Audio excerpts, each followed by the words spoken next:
Hi friends, welcome to my channel. ఈరోజు వీడియోలో మనం ఎంతో హెల్త్ బెనిఫిట్స్ ఉన్న అలాగే మన కంటికి హెయిర్ గ్రోత్కి ఎంతో యూజ్ అయ్యే కరివేపాకు కారం రెసిపీ ఎలా తయారు చేయాలో చూద్దామా? అయితే వచ్చేసేయండి.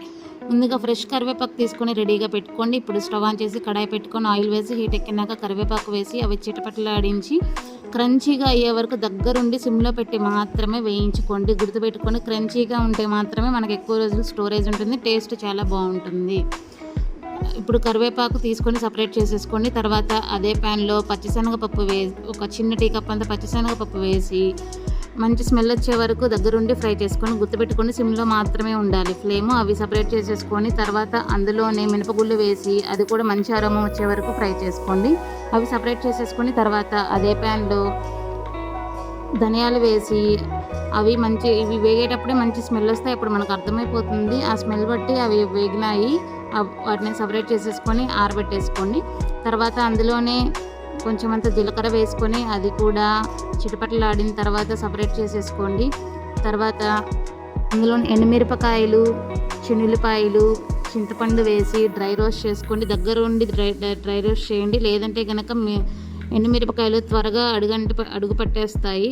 గుర్తుపెట్టుకోండి, సిమ్లో మాత్రమే ఉండాలి. ఆయిల్ ఏమీ వేయాల్సిన అవసరం లేదు. No need to add extra oil. గుర్తుపెట్టుకోండి, సిమ్లో మాత్రమే ఉండాలి. ఇవన్నీ ప్లేట్లో తీసుకొని ఫ్యాన్ కింద చల్లారి పెట్టుకొని ఒక హాఫ్ అన్ అవర్ అలా వదిలేయండి. చక్కగా చల్లారిపోతాయి. ఇప్పుడు మిక్సర్ జార్ తీసుకొని దినుసులన్నీ వేసి కల్లుప్పు వేసి కోర్సుగా మిక్సీ పట్టుకోండి. ఇప్పుడు మనం సపరేట్ చేసి వేయించి పెట్టుకున్న కరివేపాకును కొంచెం కొంచెంగా యాడ్ చేసుకుంటూ దినుసులు కరివేపాకు మంచిగా మిక్స్ అయ్యే వరకు బాగా గ్రైండ్ చేసుకోండి. మీకు స్మూత్గా కావాలంటే స్మూత్గా, బరగ్గా కావాలంటే బరగ్గా గ్రైండ్ చేసుకోండి. కారం, ఉప్పు మీకు ఏమైనా తగ్గినాయి అనిపిస్తే అడ్జస్ట్ చేసుకోండి, అందులో ఏం ప్రాబ్లం లేదు. ఈ కరివేపాకు కారం మనం అన్నం పెట్టుకొని ఫస్ట్ తినేటప్పుడు మొదటి ముద్దలో కొంచెం కారం వేడి నెయ్యి వేసుకొని తింటే ఉంటుందండి.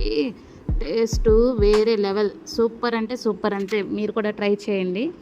ఈ కరివేపాకు కారాన్ని మనం మిక్సీ పట్టుకున్న తర్వాత ప్లేట్లో వేసుకొని ఫ్యాన్ కింద ఒక 1 అవర్ అలా ఆరనివ్వండి. ఏమైనా వేడికి తేమేమన్నా ఉంటే పోతుంది. కంప్లీట్గా ఆరిపోయిన తర్వాత దాన్ని ఒక గాజు జార్ తీసుకొని అందులో వేసుకొని స్టోర్ చేసుకుంటే 1 మంత్ ఆర్ 2 మంత్స్ పాటు మనకు ఫ్రెష్గా ఉంటుంది, స్టోర్ ఉంటుంది, టేస్ట్ చాలా బాగుంటుంది. ఈ కరివేపాకు కారం మనకు హెయిర్ గ్రోత్కి అలాగే కంటి చూపుకి చాలా మంచిది. రక్తహీనతను మెరుగుపరుస్తుంది, హెయిర్ గ్రోత్కి చాలా మంచిది. అలాగే